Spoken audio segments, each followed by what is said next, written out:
the Ursuline Sisters of Youngstown founded an HIV/AIDS ministry in 1993.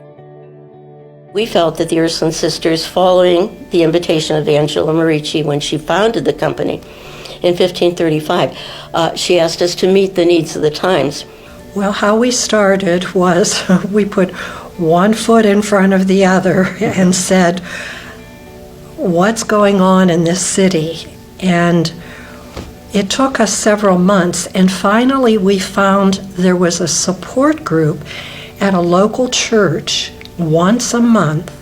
It was run by a man who was retired from GM, and he called the support group Living in the Light. There was a little book called Living in the Light that had a thought for the day for people with HIV and AIDS.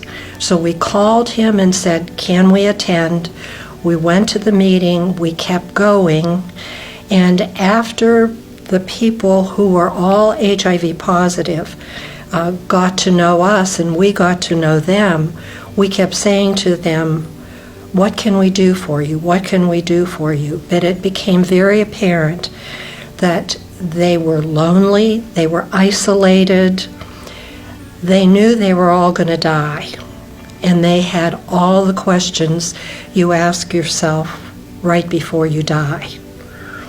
And one of the sisters said to them, why don't you come to our house on another night during the month, and we'll do a different kind of support group. We'll pray with you. And so they said yes, and so they came. Over time, the ministry, which began as a prayer support group, grew to include pantries of food and personal hygiene products, a monthly social support group and congregate meal, a children's program, an adult and pediatric HIV clinic, and a housing program.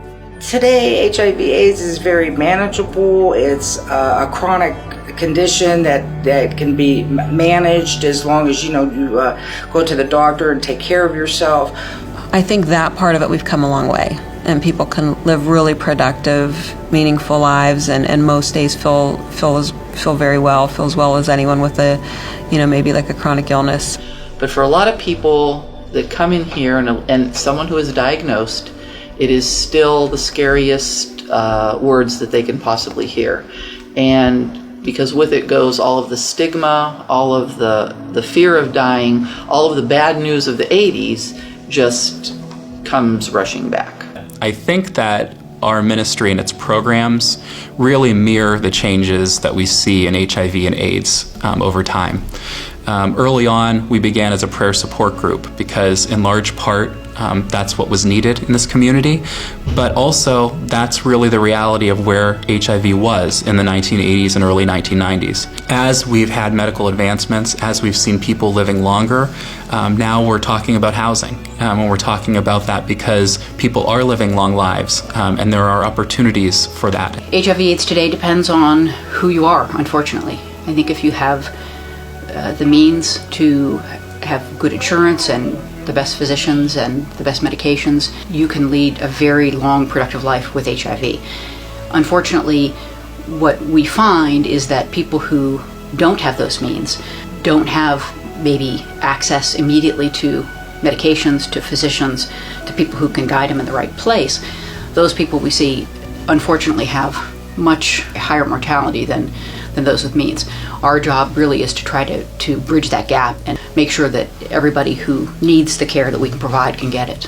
I've probably done, rough guess, a couple thousand HIV tests, and more often than not I hear you get it from toilet seats, you can get it from kissing, you can get it from using somebody's fork that they ate off of or something. It's unfortunate because it's just uneducated people. My thing, I believe, is all about educating your loved ones and your friends. And I believe that the ones who are living with it, if they teach one, they reach one, allowing them to know that it's not a gay disease. It's everybody's disease today. You cannot heal what you don't confront.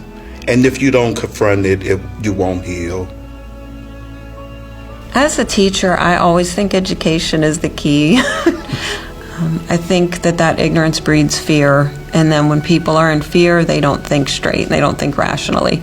So the more people know, I think would help with erasing stigma. And it also helps to see these role models. You know, for me to see role models when I started in this ministry, for our volunteers to see, I hope, myself as a role model, and they can see she's there every day with children. She's not worried, she's not fearful, she's fine. So I hope that setting an example and educating people hopefully are two ways that we can help erase stigma. The Ursuline Sisters HIV/AIDS ministry has responded to the needs of the time and have worked to ensure positive health outcomes for those living with HIV in our community. From the very basic, like making sure kids get fed, now we have transportation for patients to get here, you know, the new housing, because, you know, being homeless, that's a huge challenge. Just a lot of different things. My vision of the ministry was that we needed to do something for these people who were God's children, and nobody was doing anything for them. And it's a mutual journey. You know, the folks that come here, they feed into the sister spirituality, and we feed into what their spirituality is. And so hand in hand, we work together, and I see us doing that as we continue this Easter journey for the rest of our life. You know, what I've learned is to live in the present moment, and I've learned this from all those that we have served over these many years in HIV ministry. Just live every moment of every day with dignity and respect, and that's what I've always received from those we work with, and that's what I'd like to give, bring a little joy into people's lives.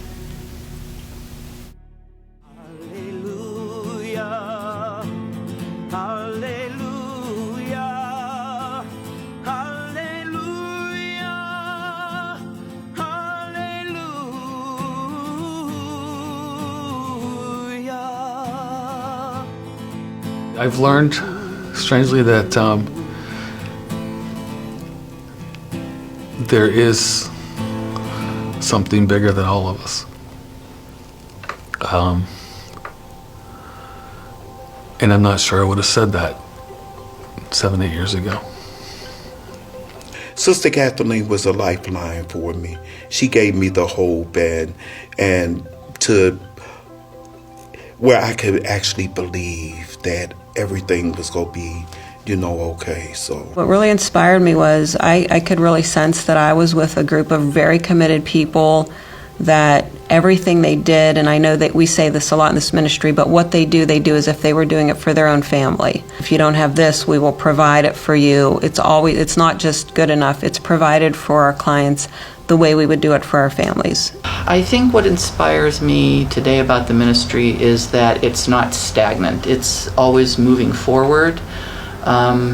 There's always a basic underground goodness that is the whole foundation of the ministry, is to be kind to people, is to do your best for them.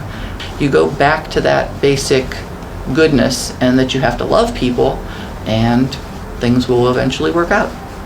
I'm inspired by our volunteers, by people that come, and even if they've never met someone who is HIV positive, but come because they want to make a difference, that's inspiring to see that and to feel that presence.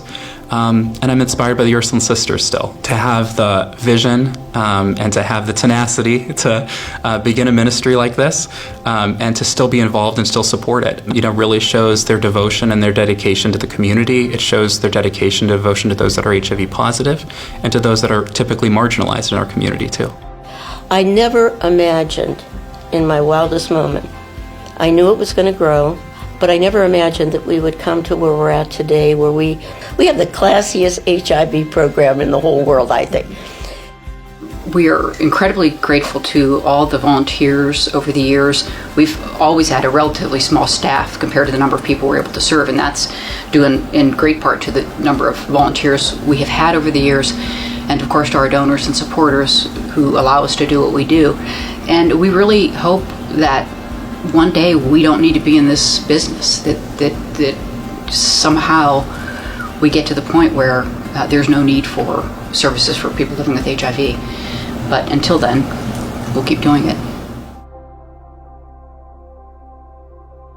Let your light shine to fill your nights and days.